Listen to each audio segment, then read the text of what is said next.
Sup, boys? Bonzo Ball here, your league trade analyst coming in. Been a lot of trades. We had obviously the one special video for this deal which went down. Um, and then there's been so much since then. We haven't really looked at them. A lot of small moves in here and there. So just going to comment on them all, see how people's teams have shaken up. First of all, just the 1 week review on this trade. Shelvin's winning. This is why we don't veto trades.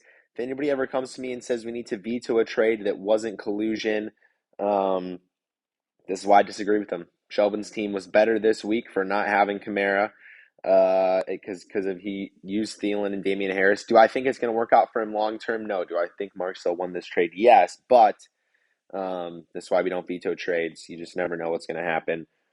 I do always, of course, want to encourage people to continue to put in the chat, especially when they're about to make a trade for a big time player. Hey, I'm looking for X, about to trade them away. Sam did it this week. It was great for Nick Chubb. He did it. He said, hey, I'm looking for a wide receiver. Chubb and Taylor on the block. Offer will be accepted today. Then he's getting an influx of good offers for that players. Just continue to create a good trade culture in this league. And then we won't have to veto anything ever because people will always be getting the fair and best offer for when a stud is traded or multiple studs are traded. So this one here. So Mark made this move. He comes back. He makes another move with Troy here. Troy acquiring Curtis Samuel and Zeke, giving away Kareem Hunt, Mark Ingram, DJ Chark. On the surface, I feel like Troy wins this trade. So Mark's team got better down here, but then, Hunt's value, it's just going to be tough week to week because Chubb has been so dominant and stealing touchdowns. Mark Ingram, I guess he's the Kamara handcuff, so Mark needs that now. Not like you're excited to start him if Kamara ever gets hurt. You just kind of have to. Chark, Chark might actually be helped in the next few weeks because of the Swift injury. But Zeke, they still are feeding Zeke. I agree with Daniel Dopp. I think Pollard gets ranked ahead of Zeke now, but Zeke is still getting those goal line touches. He's still getting 15 carries a game, so he's got value, right, as a low end RB2. Samuel came back down to earth this week, but even then, on a down week for him, if he scores a touchdown, it's another 20-point week. He's getting 10, 9, and 11 targets. You can't ask for better than that. On pace for 170 targets this year. And in PPR league, I think that's worth a lot. So it'll be interesting to see how this shakes out. If Chubb ever goes down, Mark is going to have won this trade, obviously, because Hunt will become an immediate RB1. But if Chubb stays healthy, I think Troy's going to like how this turned out for him. Next one, a little here, Kadarius Toney for Corey Davis. Little cheeky acquire of Kadarius Toney for Coob here. Terrible in the first weeks. Obviously, Kadarius Toney's on a lot of waiver wires. He's only rostered in 52% of leagues. I think as is Corey Davis. He's rostered in 7% of leagues. Corey Davis kind of started off hot. Kadarius Toney's value, though, is going to be higher now because Sterling Shepard went down. It'll be interesting to see if he gets more targets. This one, Logan Thomas and Tom Brady. Two non-startable players right now anyway. I think Brady will come back at the end of the year for Brett's team, maybe. He's going to start him this week. Wow, he's a starting quarterback over Jameis. Brett's just struggling at quarterback. Interesting that Shelvin wanted Logan Thomas. I guess he's the tight end 13 right now, but it doesn't take much to be tight end 13. He's got one touchdown and not even 100 yards in 3 weeks. So interesting that Shelvin wanted to acquire him. I think he started him this week against me when he had 2 points. So I would say Brett won this trade just because, if Brady gets Mike Evans and Chris Godwin back, he's going to be probably a top whatever quarterback the rest of the way. TDs just haven't been happening for him up to this point. So Brett's team probably got a little better there. This was a pretty big one. We only have a couple left, right? Yeah.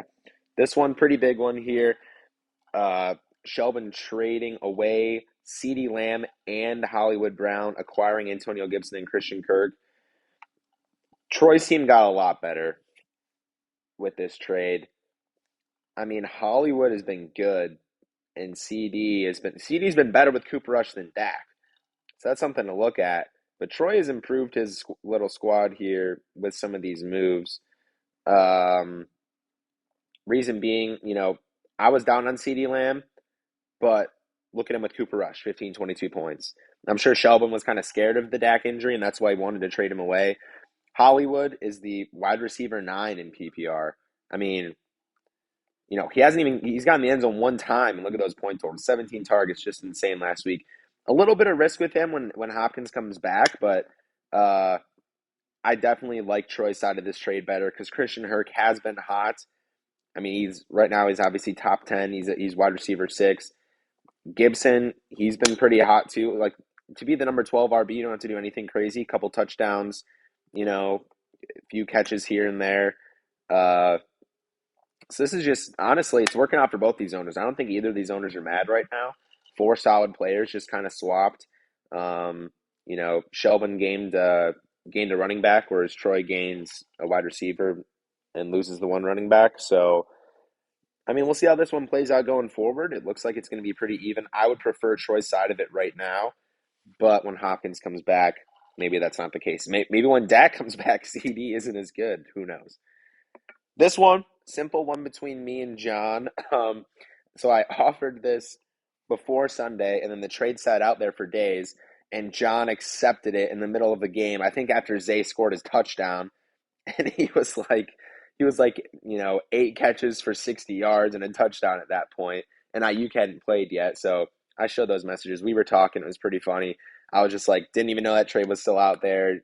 I thought trades locked when players started. Well, before it goes through, at least let me see Ayuk play tonight.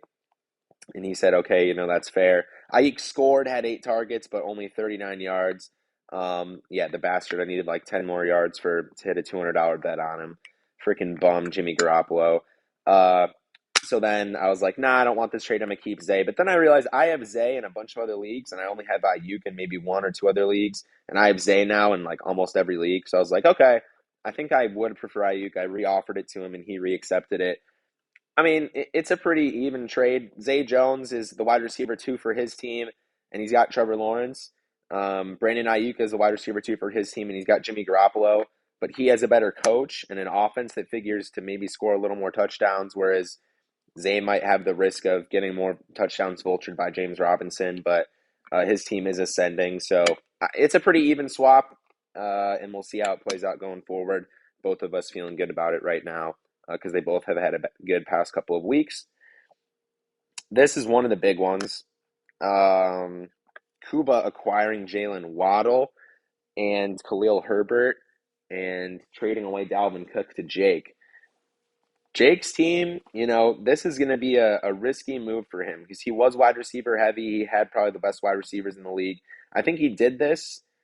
This improved his team by a lot, actually. When I look at this, he did this because he wants to start Drake London at that flex, and he gets to move in Drake London, and he gets to move out Chase Edmonds for Dalvin. So it was a good move for him to transition away from all those wide receivers and upgrade at running back.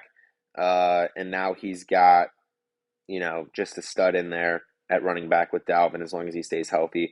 Why does this move make sense for Koob? He needs wins now. He wants to start Khalil Herbert when Montgomery's out, and he likes the long term of Jalen Waddle. So there you go. Let's see here. Is this the last trade? Yes, this is the last trade. Kuba making more moves. He got Nick Chubb and Joe Burrow and Jameson Williams from Sam. He traded away DJ Moore, Russell Wilson, and Cortland Sutton. So Sam acquiring the Russell Wilson, Cortland Sutton stack.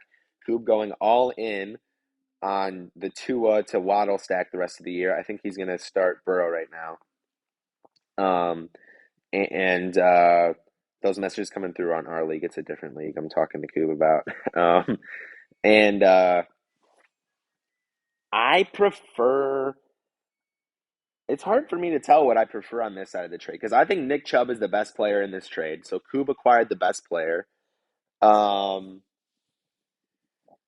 I don't know. I'm so in on the Broncos, and I think they're going to turn it around. I kind of want to say I prefer Russ the rest of the season, but Burrow hasn't even been that good, and he's still putting up numbers. So I mean, that's probably a, a flawed opinion by me because Russ has been terrible.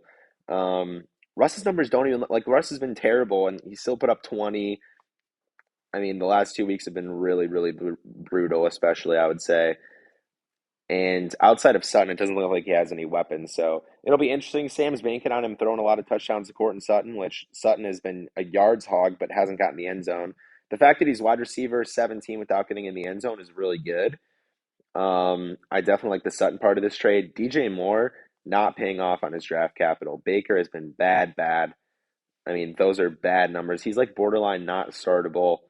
Um, so I don't know. And Coob bought into Jamison Williams and just hoping that he comes back healthy some point. So I don't know which side of this trade I prefer. Did Coob seem get better? I think so because he needs to start someone for Tua this week.